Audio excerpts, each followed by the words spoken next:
Nous avons changé de commencement. Au commencement, non pas le péché, mais le salut plus originel que le péché. L'amour créateur de Dieu. Et le mal n'a jamais fait partie du projet de Dieu.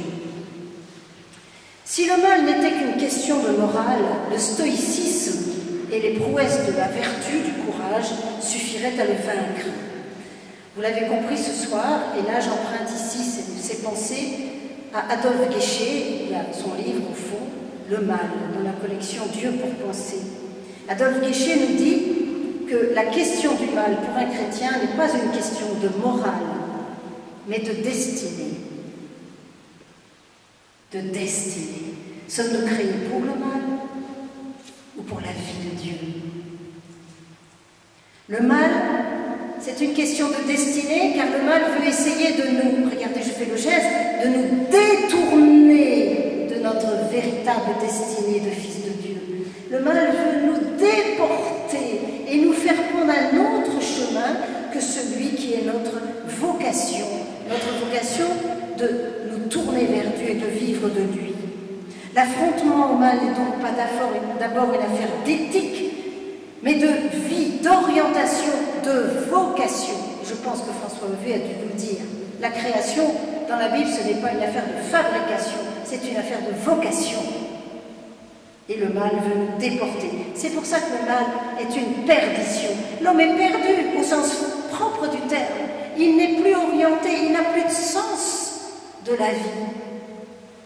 Où est le GPS? Christ. En tout cas, le mal n'a son origine ni en Dieu ni en l'homme. Le livre de la Genèse, que nous allons proclamer dans 8 jours, sous la lumière du cierge pascal. Aujourd'hui, la liturgie nous disait qu'avant qu'Abraham fût, le Christ était. Mais avant le livre de la Genèse, le Verbe éternel était là. Donc nous allons lire le livre de la Genèse, on est fou quand même. On va lire la création du monde sous la lumière du Christ ressuscité. C'est le Christ ressuscité qui préside à la création. Eh bien, le livre de la Genèse nous dit que le mal est une surprise. C'est une surprise.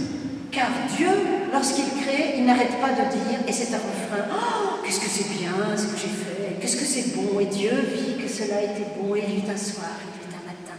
Et c'est bon, et c'est bon. Il est ravi, Dieu. Et tout d'un coup, au chapitre 3, il est stupéfait. « Adam, où es-tu? Tu te caches? Mais c'est pas... Tu te caches? Ève, qu'as-tu fait? » Et Babel, Dieu descend, consterné. Qu'est-ce qu'ils ont fait? Le mal n'entre pas dans la logique de Dieu, qui est stupéfait. Mais le mal n'entre pas non plus dans la logique de l'homme. Ève, elle ne se doute pas que le serpent est trompeur et menteur. Elle est elle-même surprise. Elle croit tout ce que le serpent dit, parce que tout est bon. Et le serpent lui dit, mais non, Dieu, il t'a pas dit ça, il t'interdit, et puis tu serais comme des dieux, et puis Dieu, il est jaloux, il veut... Elle est troublée, elle est trompée. Et après, elle est stupéfaite. De ce double constat, dit Adolphe Guéchet, la surprise de l'homme et la surprise de Dieu. Il faudrait bien sûr que je sois plus longue, mais lisez son livre. Je vous donne la conclusion. Nous concluons quelque chose de très important pour nous les chrétiens. C'est que le problème du mal, ce n'est pas d'abord un problème de culpabilité.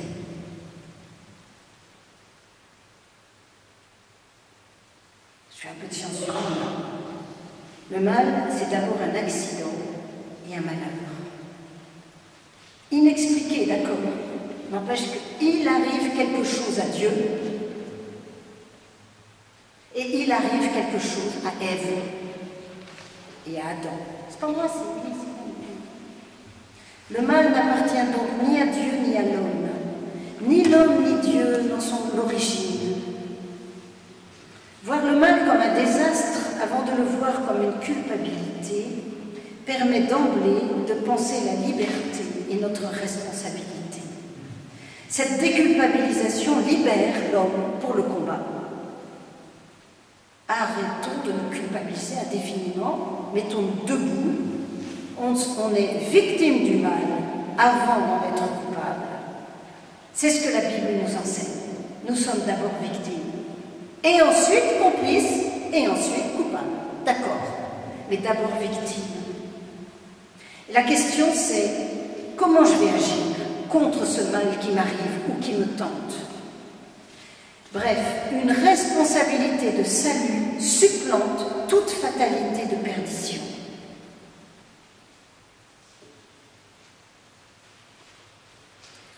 Il existe quand même une culpabilité, à vous, Adolphe Guéchet, mais c'est celle du démon. Alors, depuis le début, je pense que dans vos têtes, vous dites, mais elle y croit au diable ou elle n'y croit pas? Je devance cette question. Je réponds tout de suite. J'aime beaucoup, on posait cette question à Bernanos, qui a beaucoup écrit sur Satan, le soleil de Satan et le reste. Et alors un jour, on lui demandait, vous croyez à Satan? Alors il a dit, moi je crois en Dieu. Ça c'est déjà, ça me plaît bien. On ne peut pas croire en plusieurs dieux. Pas de manichéisme. Non, je crois qu'en Dieu, dit Bernanos. Mais je crois en Jésus qui nous dit de nous méfier de lui. Je répète, non, je ne crois pas au diable, mais je crois celui qui me dit de me méfier de lui. Ça va comme réponse? C'est un peu Jésus. La culpabilité existe, mais c'est celle du démon, à reconnaître et à expulser. Si le mal n'est pas premier, si je ne suis pas le mal, je ne suis donc pas mauvais, je ne suis donc pas pervers. On oublie souvent une chose dans le livre de la Genèse. Peut-être que je vais surprendre quelques-uns, mais allez voir le texte du chapitre 1 de la Genèse. Dieu n'arrête pas de dire que c'est bon ce qu'il fait. Quand il crée les luminaires, les plantes, les animaux, tout est bon. Et Dieu vit que cela était bon. Et il eut un soir, il eut un matin. Il n'y a qu'un seul moment où il s'abstient de dire que c'est bon, c'est quand il crée l'homme et la femme. À son image, il le créa, homme et femme, il le créa. Tout est bon, sauf l'homme. L'homme n'est ni bon, tant pis pour Rousseau, le nez dans le ruisseau, ni mauvais. Il est libre.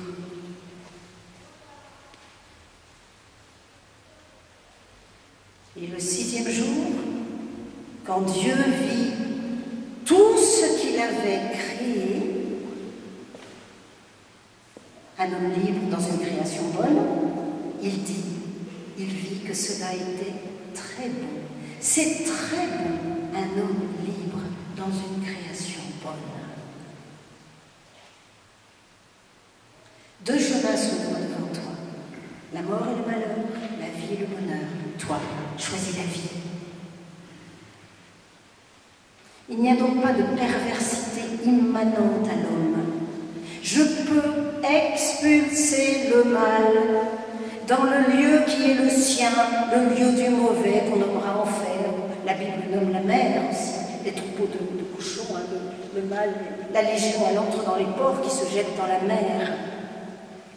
Je peux expulser le mal. Saint Ignace nous dit à l'exercice numéro 32, il y a 3 sortes de pensées en moi, celles qui viennent du bon esprit, celles qui viennent du mauvais esprit, et puis les miennes propres, celles dont je suis responsable. Je ne suis pas responsable des mauvaises idées qui me traversent, je peux les chasser. Tant que je ne les ai pas dites et faites, elles restent dans ma tête, je peux les expulser. Le mal ne vient pas de l'homme, il ne vient pas de Dieu. On ne sait pas d'où il vient, et il n'y a pas de réponse. Mais en tout cas, on sait qu'il ne vient pas de l'homme, qu'il ne vient pas de Dieu. Il est chez l'homme une adhésion à quelque chose d'extérieur qui le provoque et qui le tente. Le mal, c'est pas moi, c'est le serpent. Je peux, hélas, y consentir, le laisser s'installer, le faire mien au point de faire le mal. Un jour, je prêchais une retraite ignatienne, et ça faisait 3 jours que j'accompagnais un homme très très tourmenté, à la vie cassée. Et cet homme me disait que sa prière, c'était toujours « Seigneur, sauve-moi de moi-même ». Et je n'arrivais pas à apaiser cet homme. Je lui laissais sa prière, bien sûr, mais je lui donnais à méditer des textes d'évangile qui parlaient de la bonté de Jésus, du pardon, de la paix, Rien n'y faisait, il était de plus en plus tourmenté. Sauve-moi de moi-même, Seigneur. Puis le troisième jour, il y a une symbolique de la résurrection. Ce n'était pas l'heure du rendez-vous, il frappe à ma porte et il me dit, je ne peux pas attendre, il faut que je vous dise, j'ai changé ma prière. Ah, j'ai dit, je vous accueille. Ma prière est devenue, Seigneur, sauve-moi de ce qui m'empêche d'être moi-même.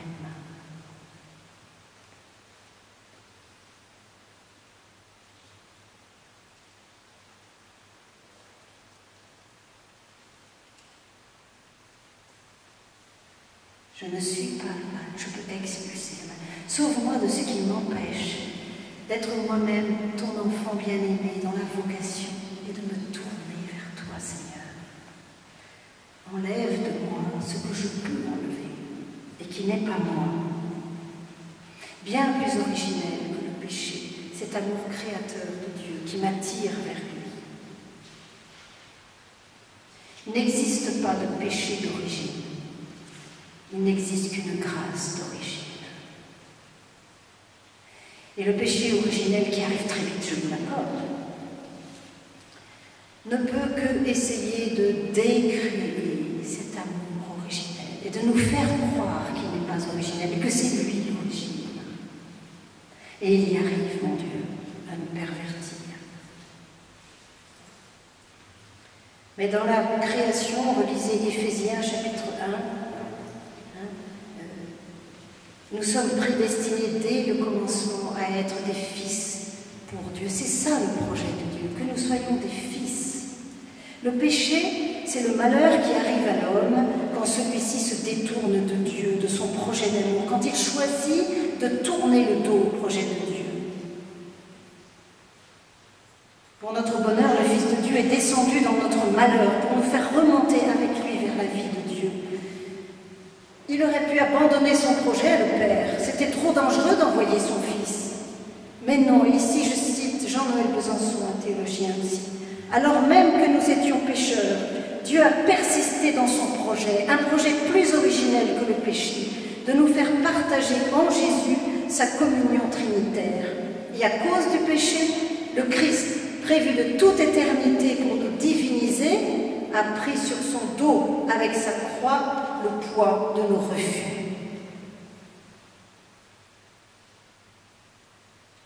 Alors vous allez me dire, qu'est-ce qu'on fait du péché originel? Qu'effectue le baptême? Moi j'ai récité par cœur, le petit catéchisme de 1947, le baptême efface le péché originel, il nous délivre du mal et il nous fait enfants de Dieu. Et je le disais avec l'accent du midi à Toulouse. Le baptême efface le péché originel, il nous délivre du mal et nous fait enfants de Dieu. Cette définition reste vraie.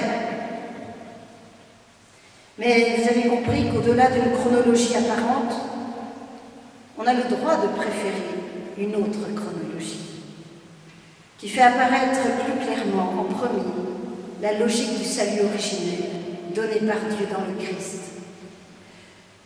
Le baptême nous fait enfants de Dieu. Et en conséquence, il nous délivre du péché originel. Ça change tout. C'est parce que je suis greffé au Christ que j'entre dans son combat victorieux. Le baptême ne me délivre pas du péché originel et me fait enfant de Dieu, il me fait enfant de Dieu, et donc, par conséquent, je n'ai plus de péché originel, puisque j'ai revêtu le Christ. Vous tous qui avez été baptisés en Christ, vous avez revêtu le Christ. Et ce vêtement blanc, ce n'est pas le vêtement de la pureté, on fait de la poésie autour de la pureté du vêtement blanc. Ce vêtement blanc, c'est le Christ. Ce n'est plus moi qui vis, dit saint Paul, c'est le Christ qui vit en moi. Pour découvrir que le péché est mortel, il faut avoir d'abord découvert que Dieu est vital. Citation de Père Besançon aussi. Pour découvrir que le péché est mortel, il faut avoir d'abord découvert que Dieu est vital.